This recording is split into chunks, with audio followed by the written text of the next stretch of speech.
সম্প্রতি ইরানের এক নেতা হুমকি দিয়েছে এবার আর ইসরায়েল নয়, তাদের মিসাইল সরাসরি আঘাত করবে আমেরিকার রাজধানী ওয়াশিংটনে। এরপরে শুরু হয় নতুন গুঞ্জন।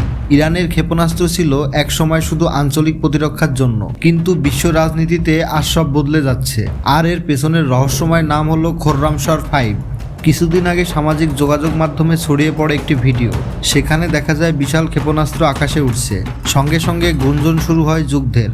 যদিও সেই ভিডিও ছিল খোররামশর-4 এর, তবে খোররামশর নামটি এতদিন আনুষ্ঠানিক ঘোষণা করা হয়নি। কিন্তু সূত্র বলছে এটি হতে পারে ইরানের প্রথম ICBM, যার গতিসীমা প্রায় 12,000 কিলোমিটার, অর্থাৎ সরাসরি যুক্তরাষ্ট্রের মূল ভূখণ্ডে আঘাত হানতে সক্ষম এই খোররামশর-5।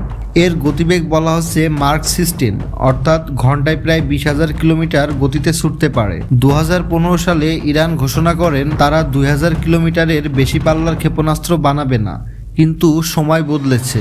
আন্তর্জাতিক বিশেষজ্ঞদের মতে এই ধরনের ICBM তৈরি করা শুধুমাত্র রাজনৈতিক সিদ্ধান্ত নয়, এটি বিশাল প্রযুক্তিগত চ্যালেঞ্জও বটে। ক্ষেপণাস্ত্রকে মহাকাশের বাইরে পাঠানো, তারপর পুনরায় বায়ুমণ্ডলে প্রবেশ করিয়ে নির্ভুলভাবে লক্ষ্যবস্তুতে আঘাত করা, সবই মহাকর্ষ, তাপ ও গতি সম্পর্কিত জটিল গণনার খেলা। খোররামশর-5 এর 2 টন ওভারহেড থাকার কথা বলা হয়েছে, যা অনেক দেশের পারমাণবিকের সমতুল্য।